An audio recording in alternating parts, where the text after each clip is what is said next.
चलिए शुरू करते हैं। हेलो दोस्तों, नमस्कार। मैं हूं सत्यमोल और आप देख रहे हैं सम्राट की आवाज़। दोस्तों, आज हम बात करने वाले हैं एक नए फ्रॉड के बारे में, जो कि मैं अपना जनसेवा केंद्र भी चलाता हूं। तो हमारे पास ऐसे कस्टमर भी विजिट करते हैं जिनके साथ फ्रॉड हो गया हो, या फिर अपना पैसा वापस पाने के लिए वो कोई तरकीब जानने की कोशिश करते हैं, या फिर कभी कभी तो हमें खुद डाउट होता है कि क्या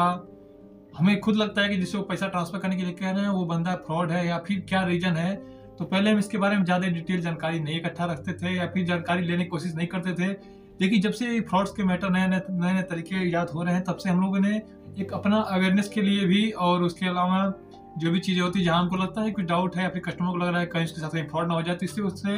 उनसे हम बात करके ये जानने की कोशिश करते हैं कि ये पैसा आप किसको भेज रहे हैं या फिर क्या रीजन है। तो कई बार कुछ लोग तो उसको सीक्रेटली छुपाते हैं, क्योंकि जो भी फ्रॉड करने वाले होते हैं वो ये नहीं चाहते हैं कि उनकी बात हमारे तक पहुंचे। तो वो पहले से ही उस आदमी जिसके साथ वो फ्रॉड कर रहे हैं उसको पहले से ही समझा के भेजा जाता है दुकान पे कि आप उससे जाके सिर्फ पैसा भिजवा दीजिएगा, बाकी उनसे ज़्यादा कोई डिटेल बात मत करिएगा। ऐसा ही मामला एक कल हमारे सामने आया है, जिसमें आपको एक व्यक्ति हमारे पास आया जो कि ये बता रहा था कि जबकि वो गरीब आदमी है। और सबसे बड़ी देखिए, फ्रॉड का एक बहुत मेजर प्रॉब्लम ये भी है कि फ्रॉड हमेशा गरीब लोगों के साथ होता है, और ये गरीब लोग हर बार उसमें फंस जाते हैं, क्योंकि उनको कुछ पाने की उम्मीद होती है, कुछ आपको मदद मिल जाए, या फिर कोई आपके मदद के लिए आपके तरफ हाथ बढ़ा रहा है, या फिर वो सरकार हो, या फिर कोई संस्था हो, या फिर कोई ऑर्गेनाइजेशन हो जो कि आपकी मदद करने के लिए आपके आगे आ रही है। तो उनको ये लगता है कि फला व्यक्ति या फिर वो आदमी हमसे हमारे लाभ के लिए वो पर्सनली बात कर रहा है, लेकिन ऐसा नहीं होता है। तो ऐसा एक नया मामला है शादी अनुदान के बारे में, जो कि आपको पता होगा, जहाँ पे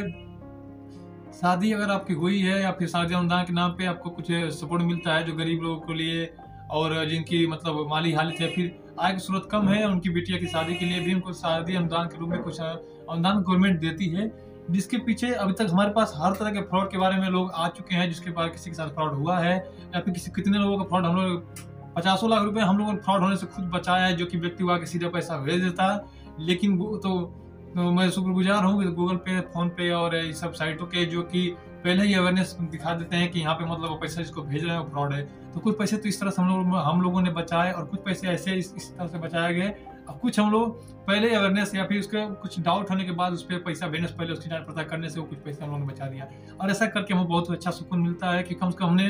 किसी की मदद आ सके, या फिर उनको पैसा, क्योंकि आदमी जब भी फ्रॉड के मामले में फंसता है उसमें रीजन एक ही होता है, आदमी फ्रॉड में फंसना नहीं चाहता है, लेकिन वो कुछ पाने की लालच में जो उसके पास होता है वो भी गंवा देता है। इसी तरह से शादी अनुदान वाला फ्रॉड एक नया मामला मुझे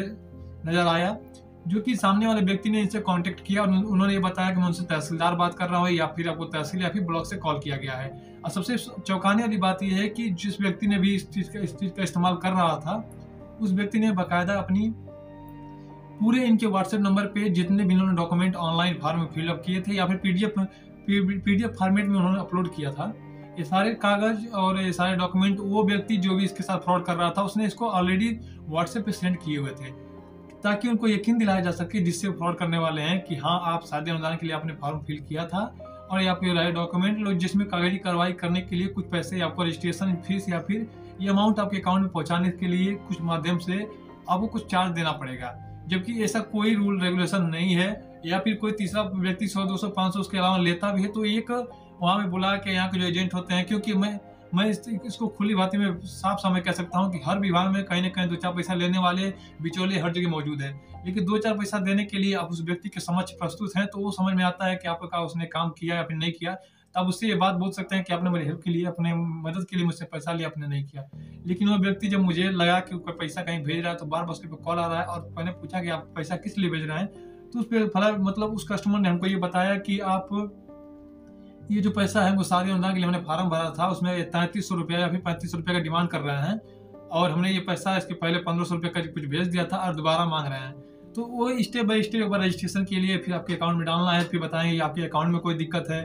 या फिर डिफॉल्ट है या फिर कुछ भी ऐसा कुछ बता के फिर से आपको दोबारा अमाउंट लिया जाएगा,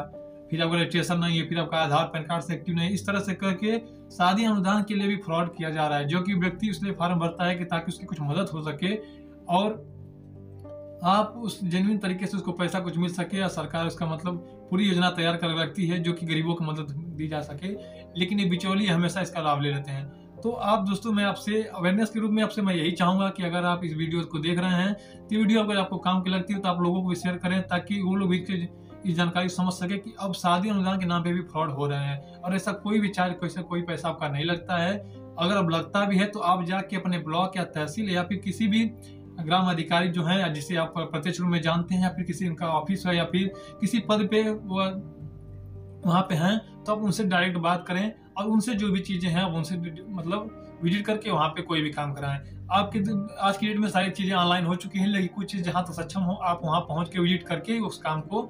अपने हाथों हाथ करें या फिर अपने समक्ष उस काम कराने की कोशिश करें। लेकिन अधिकतर चीज़ों में जब भी आपको बिना वो ऐसा कोई व्यक्ति जो आपको जानता तक नहीं है, उसको पहचानते तक नहीं है, किसी भी थर्ड पार्टी ऐप या फिर किसी भी नंबर से आपका डॉक्यूमेंट वेरिफिकेशन निकाल के, या फिर हो सकता है कि उसी विभाग में कोई कर्मचारी हो जो इस तरह के फ्रॉड कर रहे हैं, उसमें डॉक्यूमेंट निकाल के आपको फ्रॉड के नाम पे आपसे 25-30,000 लूट लिया जाएगा। तो आपको ये लगेगा कि हमने ब्लॉक के अधिकारी को पैसा दिया या किसी को दिया, तो आप कहीं कंप्लेन नहीं करने जाएंगे। और आप कंप्लेन कहेंगे तो करेंगे क्या? क्योंकि सामने वाले जब भी आप किसी ब्लॉक पे जाएंगे कल को पैसा भेजने के बाद कि मैंने आप पैसा भेजा था, तो जो भी वहाँ के पदाधिकारी हैं आपसे कई सवाल करेंगे कि आपने बिना पूछे पैसा कैसे दे दिया। आपको कैसे पता कि अगर उसने कहा कि मैं तहसीलदार हूँ तो आप कैसे मान लेंगे फोन पे? तो दोस्तों इसके लिए मैं ये कहना चाहूँगा कि जब भी क्योंकि ऐसे जो भी प्रॉपरली काम होती है, जो कि सरकारी योजनाएं निकलती हैं, ऐसी योजनाएं आपको हमेशा ग्राम विकास अधिकारी, ब्लॉक बीएलओ, लेखपाल इनके माध्यम से किए जाते हैं, जो कि आपका एक क्षेत्र, एक बाधित क्षेत्र बनाया जाता है कि इस एरिया का काम यहाँ पर्टिकुलर संस्था करेगी या फिर ये पदाधिकारी करेंगे। तो आप वहीं विजिट करके कोई काम कराएं, ऑनलाइन झांसों में न पड़ें। और अपने आप को सुरक्षित रखने के लिए जितनी चीजें हो सके आपको लगता है कि यहाँ पे आपको डाउट है, तो सवाल आप सबसे करें। और सामने कोई बड़ा से बड़ा अधिकारी हो, अगर आपके साथ गलत हो रहा है और आपको डाउट है कि आपके साथ गलत हो जाएगा, तो आप